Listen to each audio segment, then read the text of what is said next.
Olá, mundo do samba, lá canal de São Paulo, seja bem-vindo ao podcast Sampa Samba.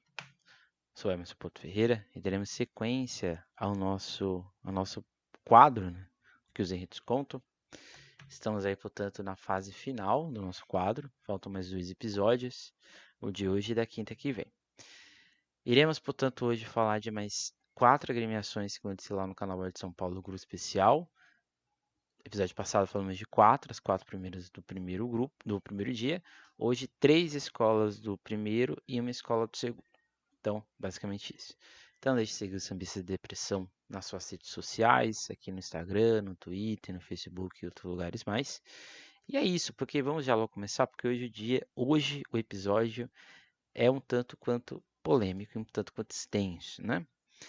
Vamos começar aqui já com Acadêmicos do Tatuapé, escola que traz o enredo Justiça. A injustiça num lugar qualquer é uma ameaça à justiça em todo lugar.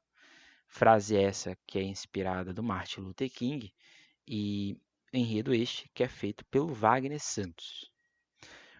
Já começar aqui por um aspecto que eu acho que ao mesmo tempo que é elogioso, pode, quando feito de uma forma, vamos dizer assim, com equívocos, pode ocasionar problemas, que é a extensão, né? Das sinopses divulgadas do grupo especial este ano, a da Tatuapé é a maior de todas, né? São quase 3 páginas extensas, né, de conteúdo sobre o enredo, né?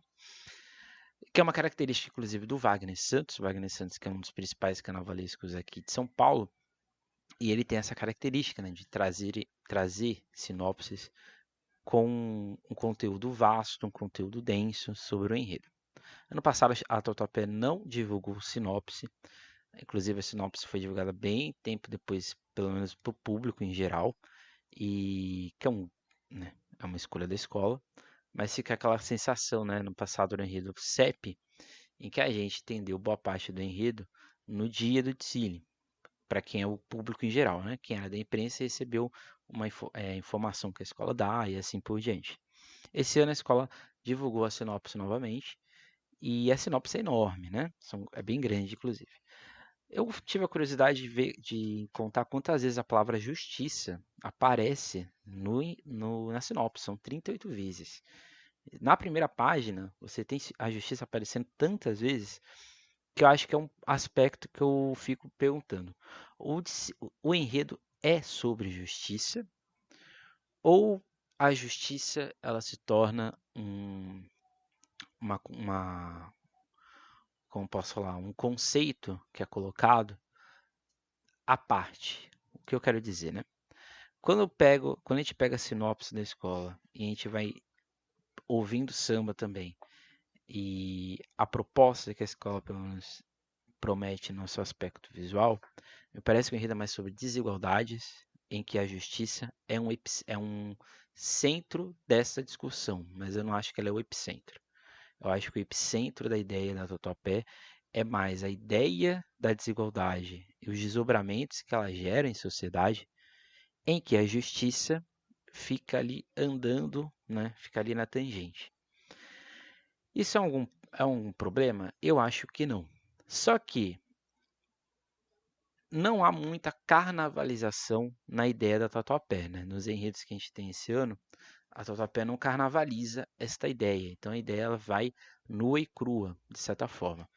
Então, nesse sentido, é um enredo que tende a ser visualmente, né, tende a ser nos argumentos de Tsiri, um tanto quanto mais realista do assunto do que necessariamente carnavalesco ou carnavalizado. Isso é um problema? Não é um problema, tá? Mas só para quem talvez esteja me ouvindo e achando tanto quanto abstrato demais, é, essa sinopse faz lembrar muito a sinopse da Beija-Flor no último campeonato que ela venceu, no enredo sobre as desigualdades, né, do Frankenstein.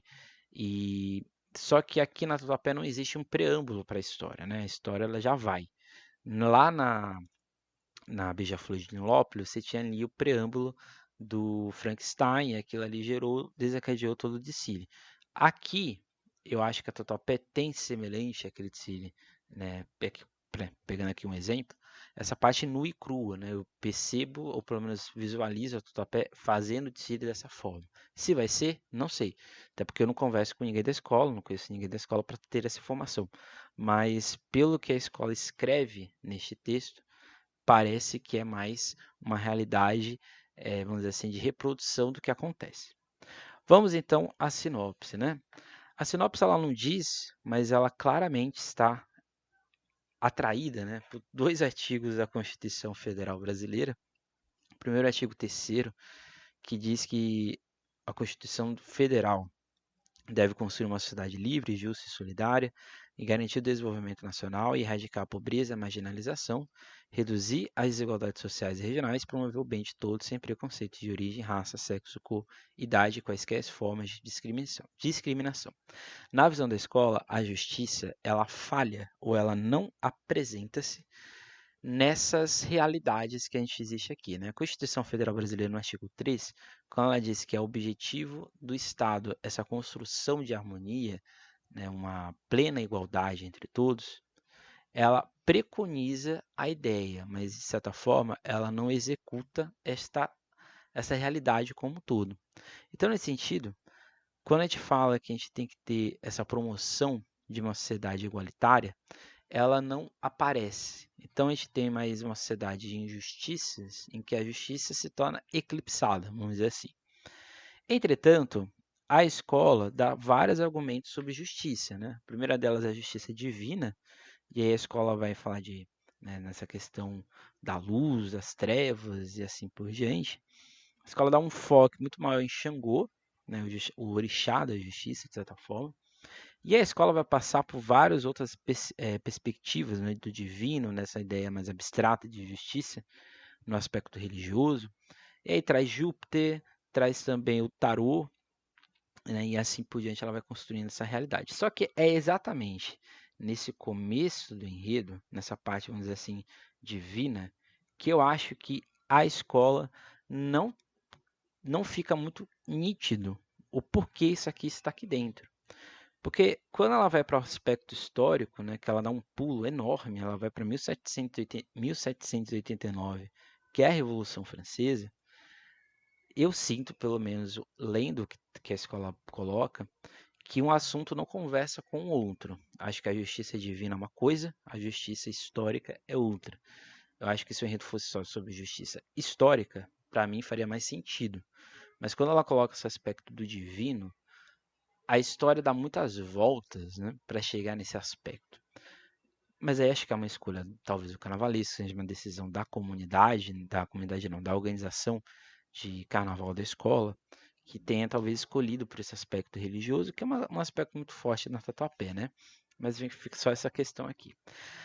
A sinopse também faz lembrar muito o artigo 5º da Constituição, né, que diz que todos são iguais perante a lei, sem distinção de qualquer natureza, garantindo-se aos brasileiros e aos estrangeiros residentes no país a inviolabilidade dos direitos à vida, à liberdade, à igualdade, à segurança e à propriedade. Então, por isso que eu acho que o enredo é mais sobre desigualdade, né? Faz lembrar muito o enredo da camisa, né, quando eles subiram.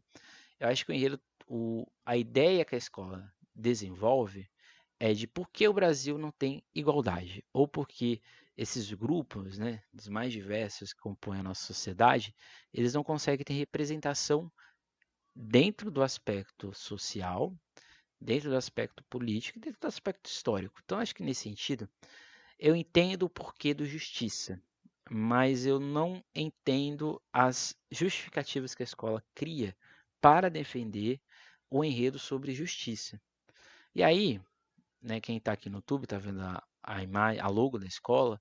A logo parece que é um aspecto jurídico, né? Você tem elementos gregos romanos, você tem esse elemento da lógica ocidental de enxergar a justiça, mas quando você pega o enredo da escola, essa lógica ocidental não existe. A ideia do enredo surge da frase do Martin Luther King. A escola cita o Nelson Mandela como uma figura importante, embora o Nelson Mandela nem é citado direito dentro do enredo, só lá no final.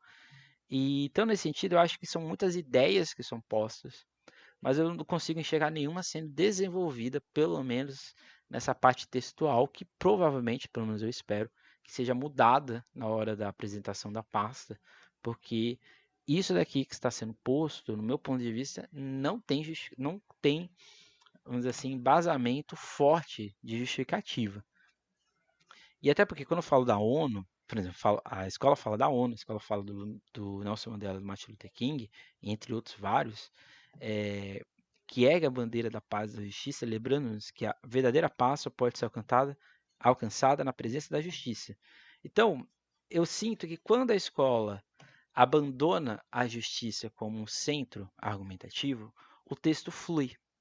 Mas quando ela vai para tentar criar mecanismos de explicar a justiça no outro ponto de vista, ou seja, fora do aspecto da realidade, eu sinto que o texto dá algumas ele escapa, né? Ele dá ali umas derrapadas existentes, como por exemplo o final da argumentação do enredo, que eu acho que é extremamente genérica. Então a escola começa nesse aspecto da justiça divina, né? Nessa questão de Xangô, do baralho de tarô, do Saturno e assim por diante. E, né, Saturno não, Júpiter. Desculpa, eu falei Júpiter, falei Saturno, mas é Júpiter.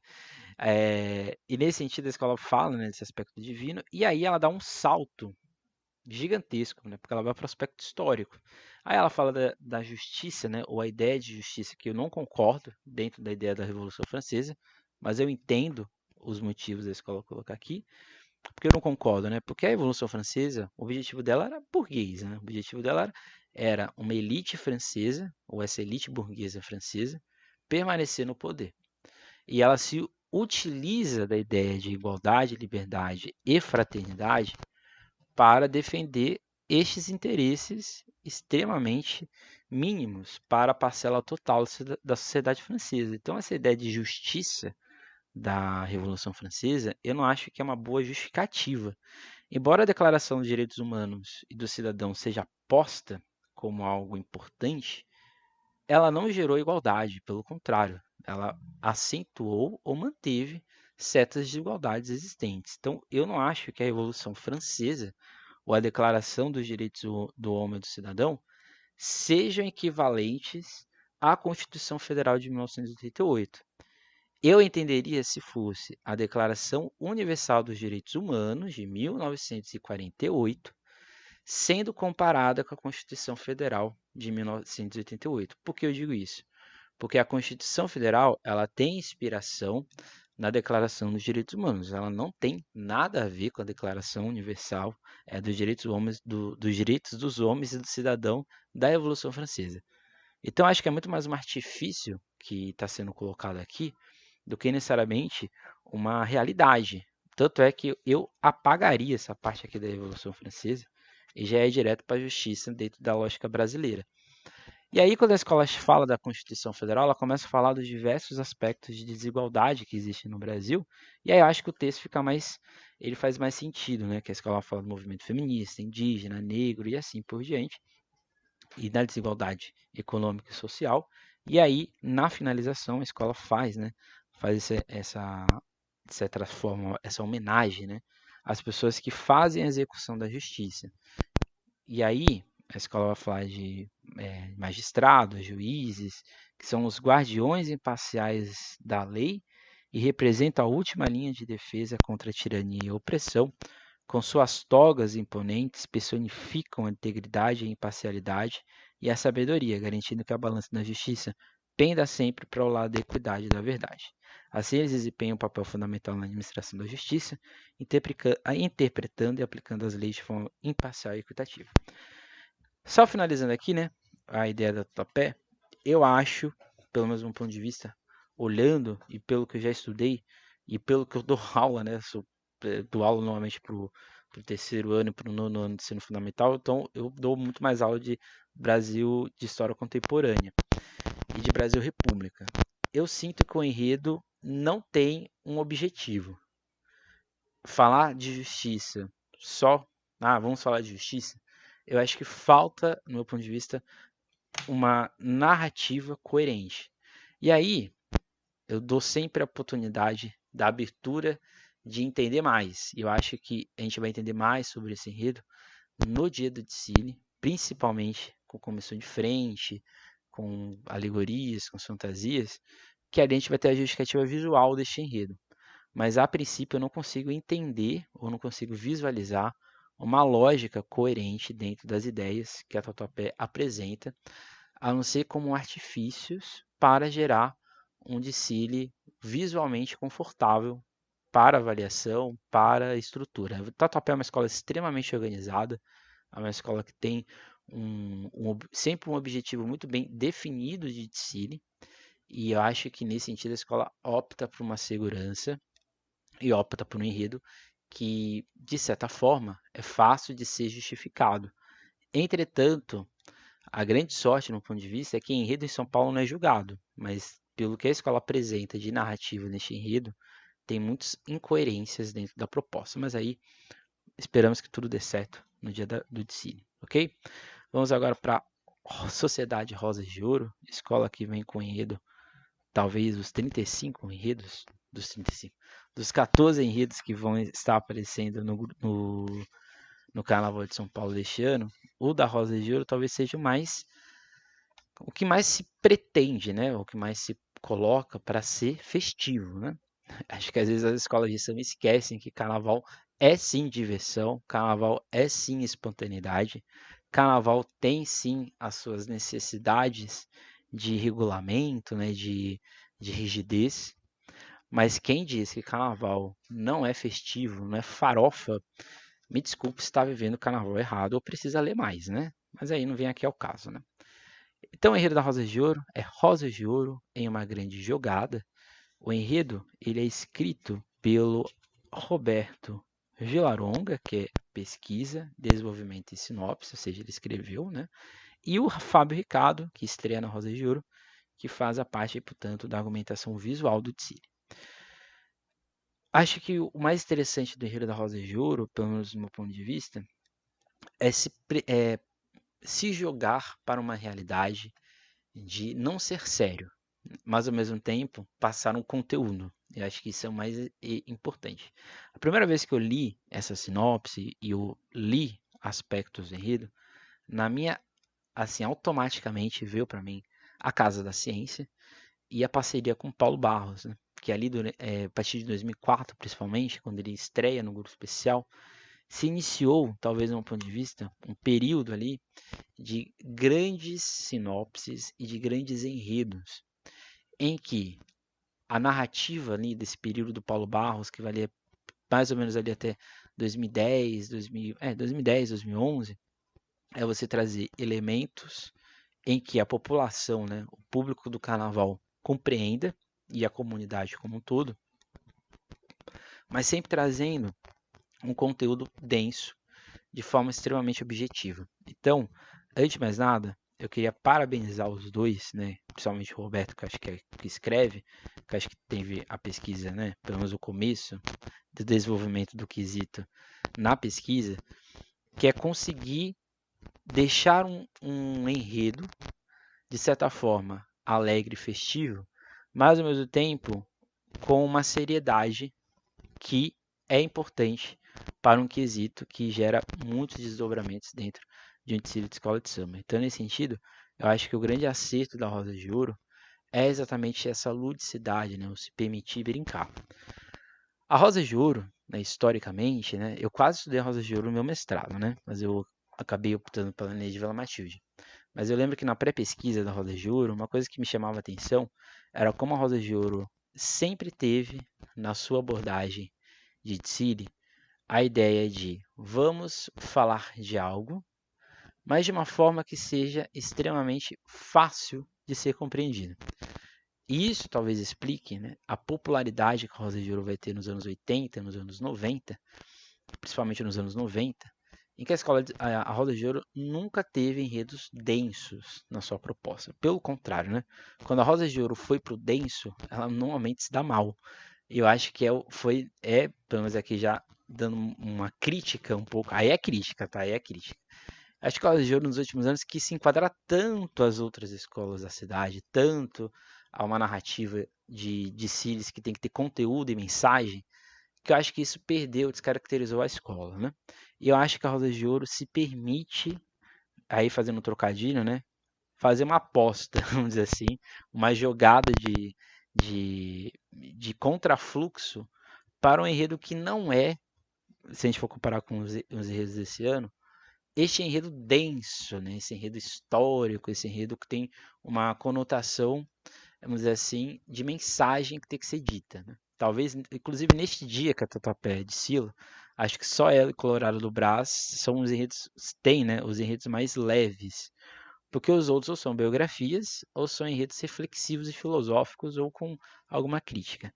Nenhum problema com enredo sobre crítica, mas eu sinto que às vezes as escolas vão por caminhos que elas não precisam. E eu falo aqui elogio a Rosa de Ouro, porque eu acho que ela acerta em entender quem é a Rosa de Ouro. A Rosa de Ouro é essa escola que tem como premissa principal fazer desfiles jocosos, lúdicos, né, de inversões do cotidiano. Então, primeiramente, parabéns à escola e aos dois que acertaram nesse sentido.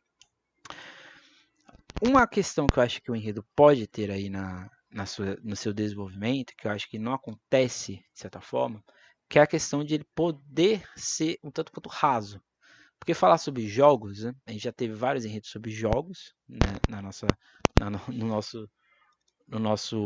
nossa estreita relação com o carnaval, mas acho que poderia ser um enredo vazio, né, de ideias, de argumentos, e de certa forma, e aí já fazendo uma pequena atenção, eu acho que às vezes, as ideias que são desenvolvidas não são tão aprofundadas, pelo menos nesse texto inicial.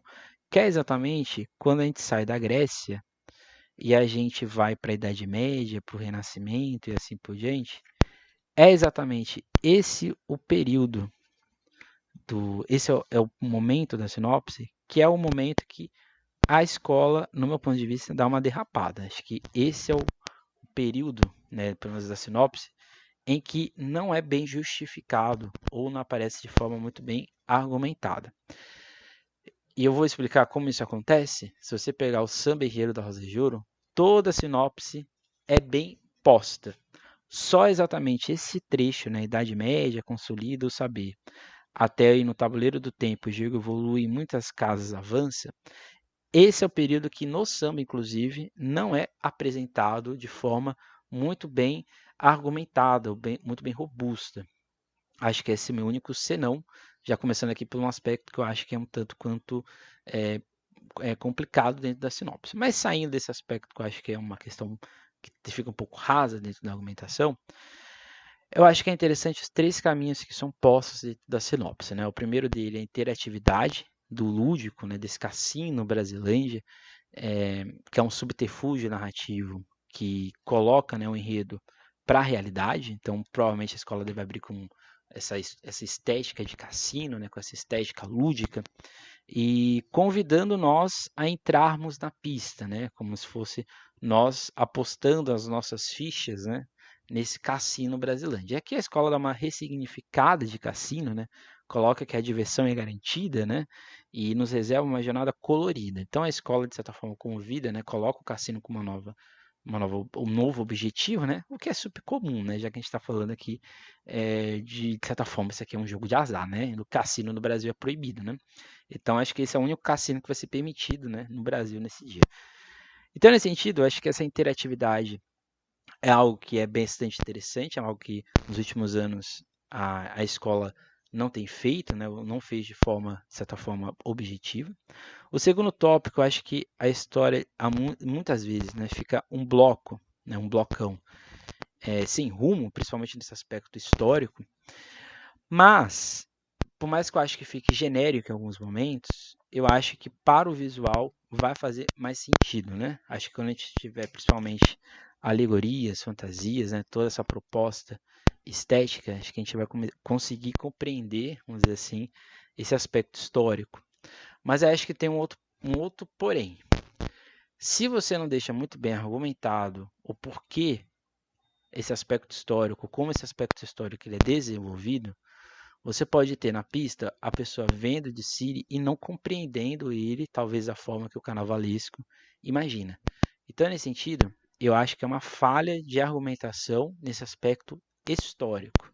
Porque quando a gente está no aspecto lúdico, a escola vai muito bem. Mas quando ela vai para o aspecto histórico, Até mesmo quando ela fala da Grécia, ela fala demais da Grécia, que acho que é uma coisa muito bem estabelecida, né, principalmente os Jogos Olímpicos, e, e fica um pouco assim, vamos dizer assim, nebuloso esse aspecto como um todo. Então, vamos ver como a escola também vai solucionar essa realidade. E quando ela vai para a contemporaneidade, né, que é a parte final do enredo, né, a parte final da sinopse que a escola coloca disponível a nós, o público, eu acho que aí a gente tem uma coisa um pouco mais organizada, que aí a escola vai para o lúdico, né? E aí temos aí o aspecto educativo, passando pelo esporte, e aí o jogo, né, como algo viciante, que afeta aí sim a saúde mental, que é uma coisa que coloca dentro da justificativa, e financeira, né, de quem aposta nesses jogos, né, e nos tigrinhos, né. Seria engraçado ter um tigre enorme no Chile, né, mas fica aí somente, não sei se vai ser na alegoria ou em alguma fantasia, mas provavelmente vai ter alguma coisa relacionada aos tigrinhos, né. E acho que isso é o que faz, eu acho que o enredo, por mais que ele tenha esse meio, né, com o aspecto histórico, que no meu entendimento fica um pouco mal contado na justificativa, na sinopse e no samba, eu acho que quando ela volta para o aspecto da contemporaneidade, né, do jogo sendo ressignificado, aí eu acho que o enredo dá uma nova crescida, né, dá um novo desenvolvimento. Então, no aspecto histórico, por mais que tenha algumas questões. Eu sou historiador, né? Então, por isso que eu sou um pouco chato com o aspecto histórico de enredo, né? Então, nesse aspecto histórico, que também é interessante, né? A ideia do sentido coletivo e do sentido político que o jogo tem, né? Por isso que eu fico um pouco chateado, né? Porque poderia ser melhor desenvolvido. Eu tenho certeza que tanto o Roberto quanto o Fábio vão desenvolver isso. Mas é que acho que assim, o público tem, acho que do meu ponto de vista, o direito de entender quais são as ideias totais de um carnavalesco, principalmente na sua ideia. E acho que poderia ser argumentado, né? O jogo, desde a antiguidade, ele sempre foi posto como uma realidade, principalmente na antiguidade, né? Até ali o meio da Idade Média, mas o jogo ele sempre foi visto como uma questão coletiva, né? Os Jogos Olímpicos, as grandes festividades, principalmente em Roma, em coliseus e anfiteatros, em que você tinha o jogo sendo utilizado como uma estratégia política, seja de coerção social ou exatamente de guerra, né? Os Jogos Olímpicos eles eram utilizados como possibilidade da unidade entre os gregos, né? Lembrando que a Grécia não é um império, né? A Grécia era um amontoado de cidades-estados. E os Jogos Olímpicos era a única oportunidade desses grupos ficarem agrupados. Então, nesse sentido, eu acho que quando a gente vai para esse aspecto histórico, a gente vai para o medieval, a gente tem uma nova perspectiva de chegar ao jogo, né? Porque o jogo não tinha distinção entre adulto e criança, pelo contrário, na maioria das vezes os adultos jogavam, porque a criança não era vista como criança nessa época. E só com o passar do tempo, aí sim, já no período moderno, se assim pode dizer, né, na transição do moderno para o contemporâneo, a gente tem a criança tendo espaço nessa ideia do jogo, principalmente com jogos, entre aspas, feitos exatamente para crianças.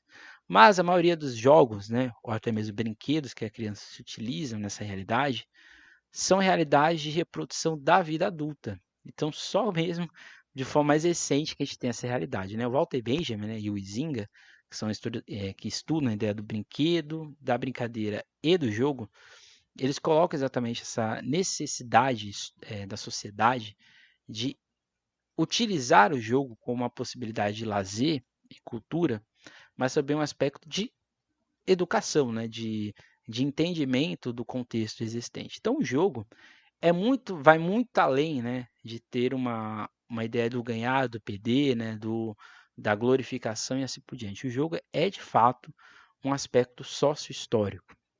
E a escola, no meu ponto de vista, nesse aspecto, ela capta muito bem, né?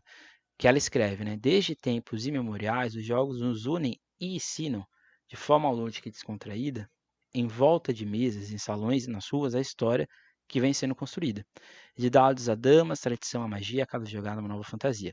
Nas ruas, entre o corre-corre e o pega-pega da criançada, tem bola no pé, bola de gude amarelinha queimada, nos dias do chão e peão a girar, doces memórias a eternizar, bela infância, sorrisos no ar, em cada brincadeira a infância voltar. Então a escola fala muito bem desse aspecto, né? Como o jogo ele era coletivo, desde a sua essência, desde a antiguidade, mas que nos últimos anos, principalmente nos últimos 30, né, neste século em específico, o jogo ficou algo individual. E aí a escola fala muito bem, por isso que eu acho que é o grande acerto, dessa contemporaneidade, né?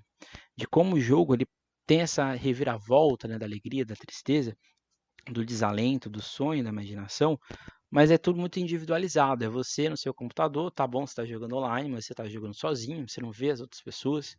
Você está no Tigrinho, você está jogando sozinho, né? Apostando a sua vida.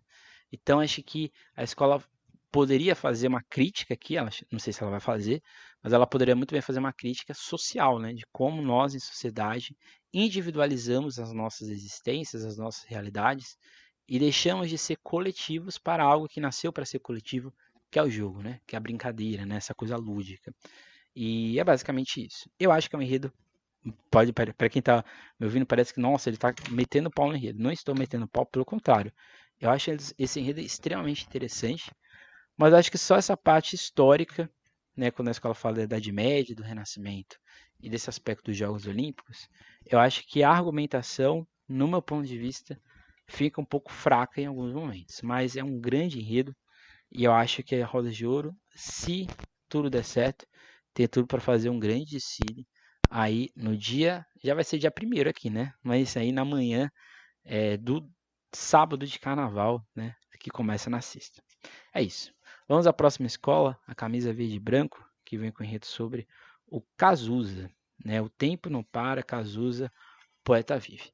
A camisa verde e branco tem tido, né, nos últimos meses, nesse pré-carnaval, uma rotatividade de carnavalescos, né? Mas a ideia original do enredo é do Caio Rodrigues, né?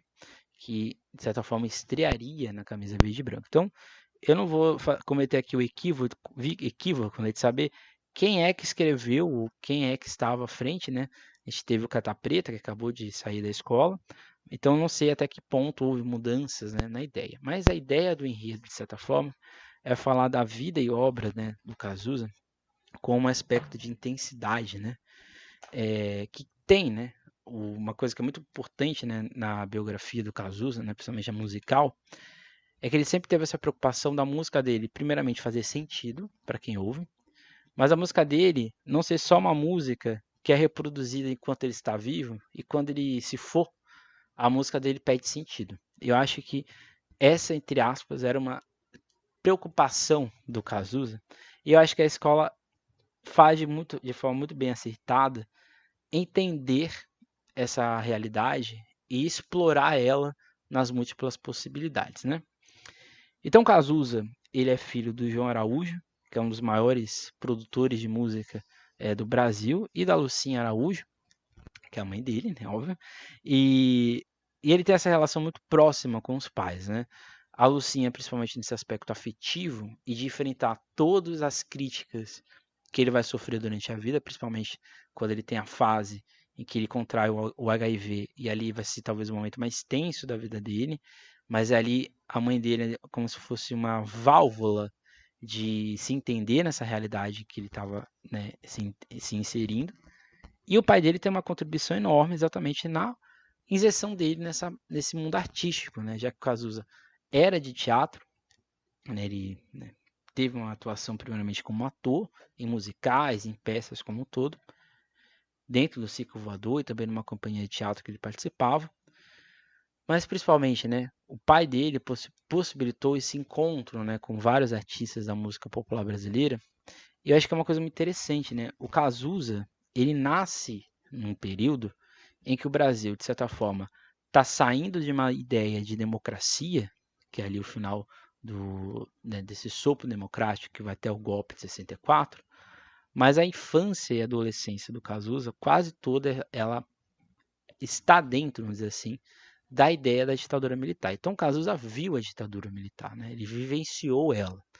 E ele, vamos dizer assim, absorve essa realidade crítica de enxergar esse país, mesmo quando o Brasil está numa democracia, entre aspas, reestabelecida, que é com a Constituição e com o fim da ditadura.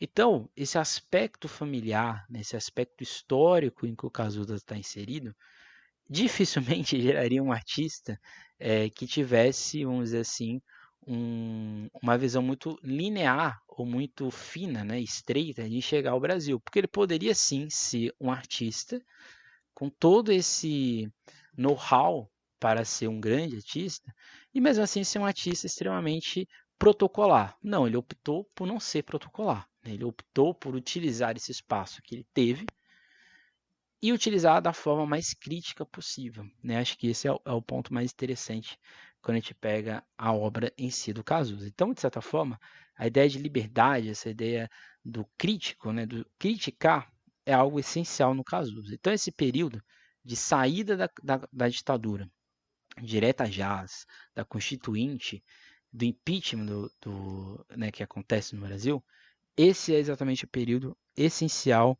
da obra do Agenor, né, que é exatamente o Cazuza. Então a escola define, né, essa ideia de eternidade do Cazuza, né, que é um destino para a eternidade. E não há nada que vocês não saibam, afinal a eternidade se tornou sua vida, pois Cazuza se resume em si. Ele é uma entidade dispensando apresentações, pois os gênios, como Agenor, não apenas desafiam, mas transformam tudo.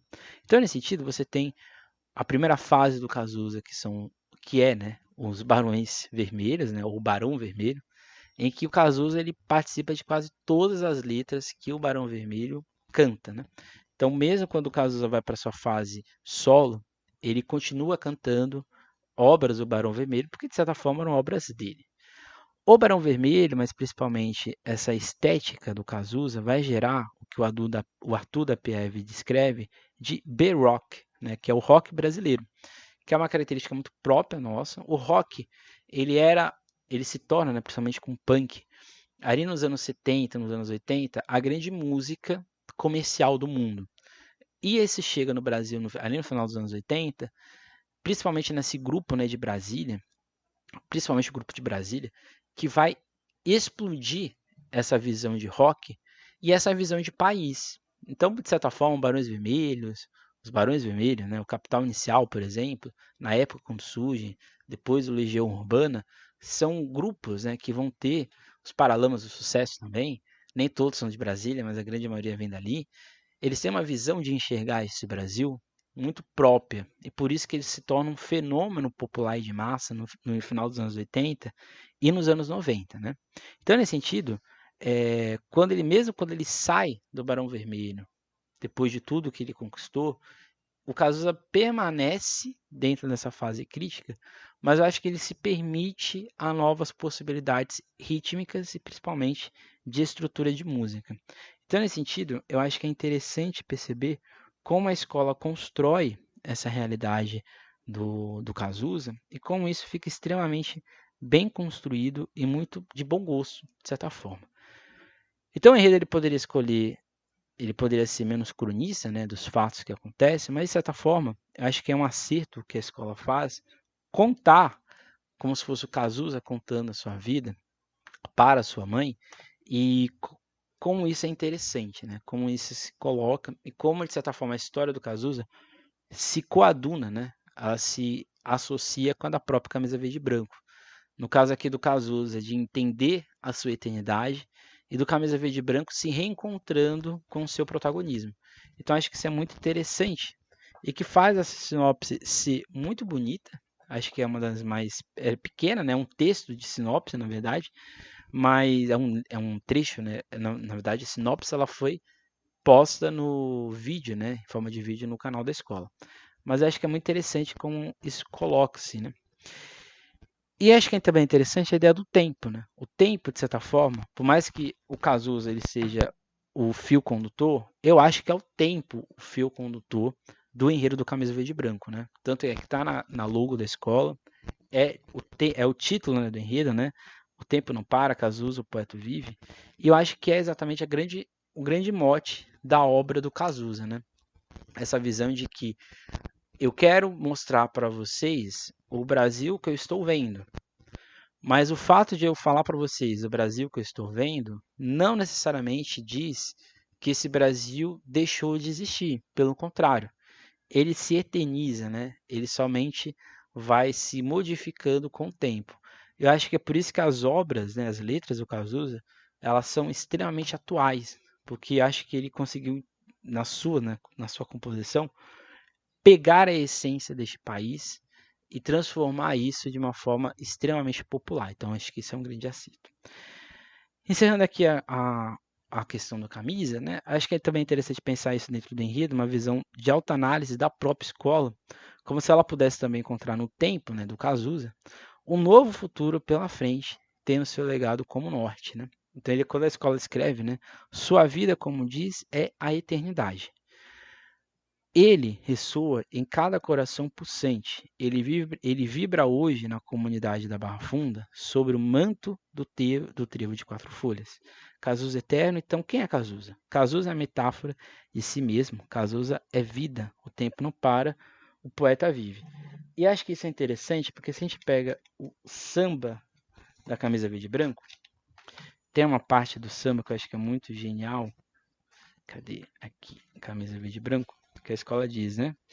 A Barra Funda mostra sua cara, relembrando o seu apogeu. Declama em lindos versos, o poeta não morreu. Porque quando a gente pega o samba da escola, o samba é o Cazuza falando dele. Mas nesse momento há uma espécie de hibridação entre Camisa e Cazuza. Porque quando a Barra Funda mostra sua cara e relembra o seu apogeu, não é só o apogeu do Cazuza, é também o da Barra Funda, que foi exatamente nesse mesmo período do Cazuza, né? Esse período dos anos 80, 90, que a Barra Funda é o grande apogeu, a grande protagonista. E quando ela fala que o poeta não morreu, talvez a própria Barra Funda não tenha morrido ainda, né? Então acho que nesse sentido é um enredo interessante, é um enredo bastante forte da escola e vamos ver como vai se desenvolver.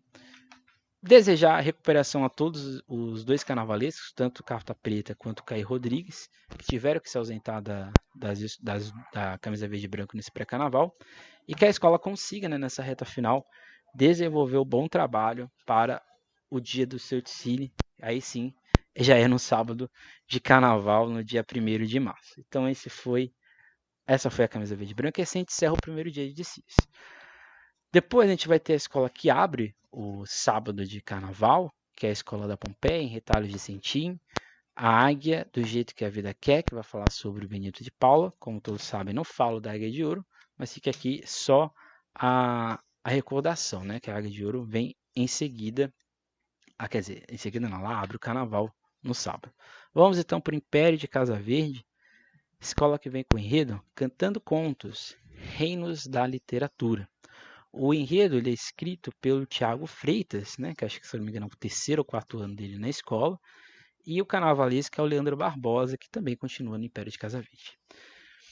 Tem o enredo da escola, né, eu acho que ele foi para muitos caminhos, né, acho que essa é a primeira questão, né, porque eu acho que quando a gente pega a logo do Império de Casa Verde, você pensa, nossa, vai ser um enredo sobre literatura, né? Faz lembrar até o Desfile do Salgueiro de 2010, né? Ali nos cenas, dos diversos universos de literatura, né? Da relação do homem com a leitura e assim por diante. Essa era, de certa forma, no meu ponto de vista, o primeiro emblema do enredo. Quando a gente pega as fantasias do Império de Casa Verde, também, né? Você tem ali fantasias que são, de certa forma, uma forma de a gente entender obras, personagens, né? De certa forma, até escritores, né? Se não me engano, nos protótipos que a escola teve, né? Teve ali fantasias da Clarice Lispector, se não me engano, tinha do Ariano Suassuna também, que são os que eu me lembro. Então, quando você pega esse começo, né, do contato com o enredo do Império de Casa Verde, a percepção que passava é que a escola ia passar, né, por esses reinos de literatura e o modo como a sociedade enxerga eles. Entretanto, veio o samba enredo. E aí eu acho que muita gente que achou que tinha entendido o enredo, talvez não entendeu tanto, né? Porque o samba foi para outro percurso, né? Ele foi para o questionamento, mais para o questionamento das coisas do que necessariamente para, vamos dizer assim, a literatura como ela acontece. Então, nesse sentido, o enredo é um segundo plano, no ponto de vista, que o Império traz na Avenida, na possibilidade de trazer esse impacto visual, né? Tem algum problema disso? Nenhum problema. Mas eu acho que o Império de Casa Verde nos últimos anos caminha para uma realidade em que o enredo ele é apenas um acessório do desfile. Eu não vejo, nos últimos anos, o Império de Casa Verde fazia enredos que tenham uma profundidade, né? Ou sejam profundos nas suas ideias, né? Por exemplo, vem aqui o enredo da música, que tinha uma abordagem, até eu diria, tanto quanto bastante problemática de falar da questão negra. Como não esquecer o navio de ritmos, né? Fazer uma alusão ao navio negreiro, não acho isso uma coisa nada interessante de ser feita. O próprio enredo da Fafá de Belém, que falava de tudo, mas a Fafá de Belém ficava extremamente encapsulada na ideia que estava sendo apresentada. A gente pode ir um pouco mais para trás também, né? O enredo do cinema mesmo, né? É um enredo só para ficar bonito, né? Parece que o enredo em si, ele fica extremamente também confuso. O enredo do Líbano também, né? Acho que talvez quase ninguém lembre muito, mas o enredo também não era extremamente complexo na sua concepção. E acho que é um tanto quanto complexo, né? Porque há 20 anos atrás, o Império de Casa Verde fez talvez um dos melhores enredos da história do Carnaval de São Paulo. E eu sinto que de 2005 para cá, nesses 20 anos, o Império de Casa Verde tem deixado o quesito um pouco negligenciado. Então, quando a gente não consegue entender, e eu não falo por mim, tá? Eu falo pro público no geral, que quando começou, pensou que era uma coisa, quando veio o samba, viu que era outra. Eu acho que quando isso acontece, acho que há uma falha de comunicação. Não é um erro da escola, eu acho. Também acho que não é um erro do público. Eu acho que é exatamente a comunicação que não chegou da forma correta. Se a gente pega o modo como a escola descreve o enredo dela, ela diz o seguinte: em 2025 a gente vai celebrar a mística da literatura infantil e a emoção e as aventuras da literatura nos mangás, HQs e quadrinhos. Ok. E se os vilões forem heróis? E se os heróis forem vilões? Nesse portal imperial, veremos o Marinha sambar com Mulher Gato, Zorro sambar com Dona Benta e Emília sambar com Harry Potter. Na biblioteca mágica da Casa Verde, nosso tigre será o cupido do Bosque dos Apaixonados, em que estarão Capitu e Bentinho, Riobaldo e Diadorim, Macaeba e Olímpico. Isso daqui é uma confusão fabulística, né? E aí eu acho que é a grande questão, né? Faz lembrar muito a ideia, né, a premissa da Imperatriz 2005, né, que era fazer esse encontro, né, das literaturas, só que a Imperatriz não fazia novos significados, né, ou questionamentos. Quando a gente pega o samba-enredo, aí dá para entender melhor o enredo. O enredo, portanto, é questionar essa visão cristalizada sobre a literatura. Eu acho que, de certa forma, essa carnavalização, né, de entender a ficção é interessante. Eu não vou dizer que é algo estranho, porque eu acho que é interessante. Entretanto, acho que já é um aspecto que me deixa um pouco incomodado, é que esse EC, né, esse IC que a escola coloca, eu acho que em alguns momentos fica um tanto quanto fraco. Por exemplo, quando a escola fala do Harry Potter e da Hermione, passa a sensação de que Harry Potter quer roubar o protagonismo da Hermione, mas a história é contada do ponto de vista dele, né? Não é contada do ponto de vista da Hermione. E no meu ponto de vista, pelo menos no meu entender, em nenhum momento o Harry Potter, seja na história do livro, seja na história do cinema, ele se coloca acima da Hermione. Pelo contrário, ele sempre faz questão de enaltecer a Hermione como a grande bruxa da geração dele, ou como a bruxa mais inteligente que ele viu. Então, quando a escola faz esse questionamento, me soa um tanto quanto vazio, de certa forma.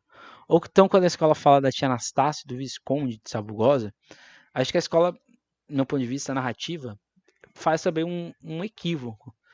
Porque o Visconde de Sabugosa, ao longo de toda a narrativa do sítio do Capão Amarelo, o que esse bicho sofre não tá no gibi, né? Porque ele sofre bullying, ele sofre agressão verbal da Emília, de todos os personagens possíveis.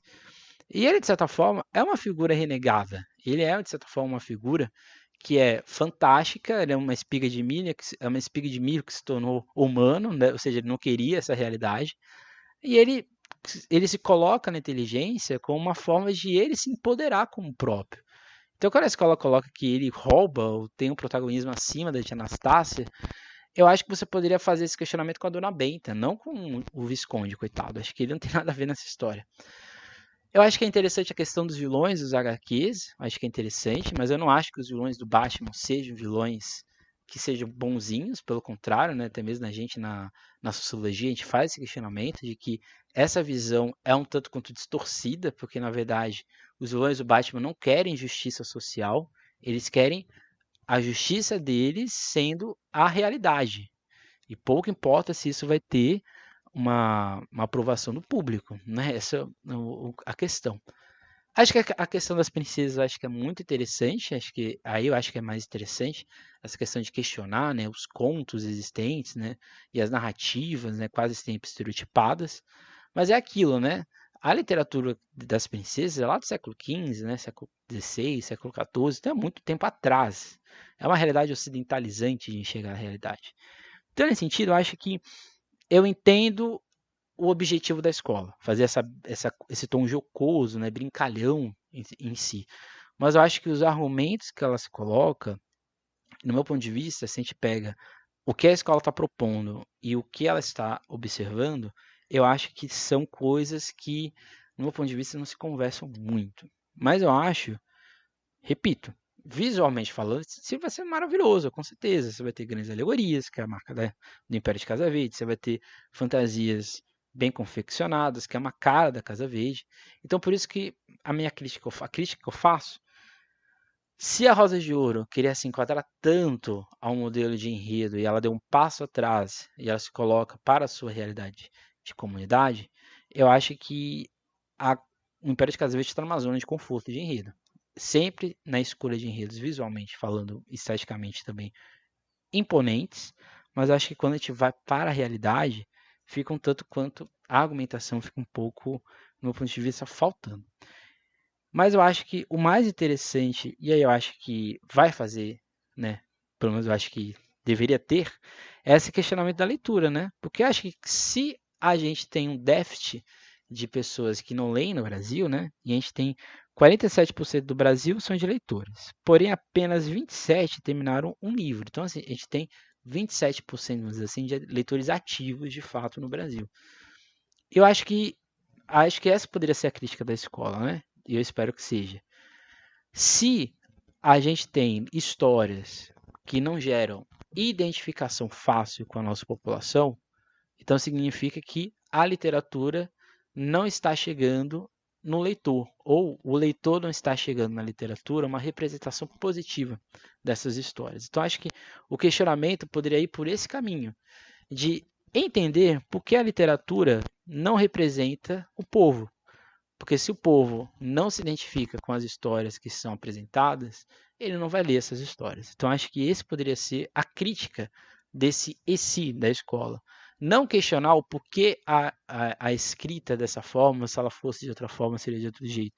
Eu acho que os exemplos escolhidos não são, do meu ponto de vista, de fato, os melhores para justificar essa ideia. Mas é uma observação minha. A escola talvez tenha a justificativa dela, e eu acho que é isso que importa. Então, algumas construções parece que, de certa forma, tem uma reflexão tanto de criar uma nova história. Então, de certa forma, uma pós-verdade, né, que é aquela qual o debate se enquadra em apelos emocionais, desconectantes dos detalhes da política pública e pela reiterada afirmação de pontos de discussão no quais as réplicas, os fatos são ignorados, né? Então, acho que esse é o ponto, né? Eu acho que quando você critica o Visconde, a Anastácia, o Harry Potter e Hermione, eu acho que você olha sem entender a objetividade daquela obra. Quando eu acho que a discussão tinha que ser outra, né?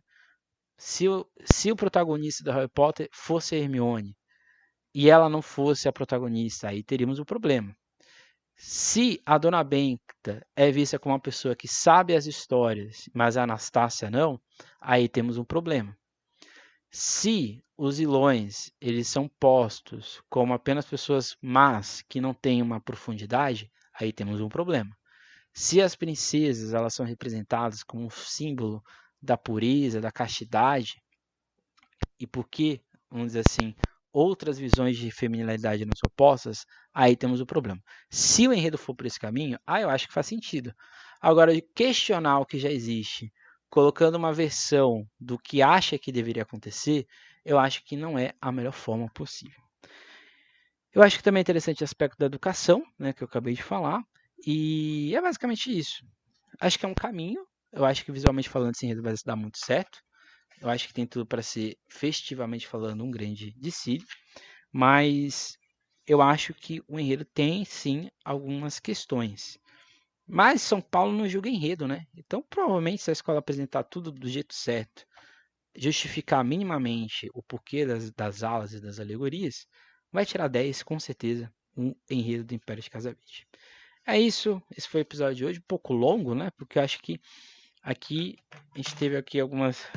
Tive que me justificar mais para explicar o porquê de algumas escolhas. Mas esse foi o nosso episódio de hoje.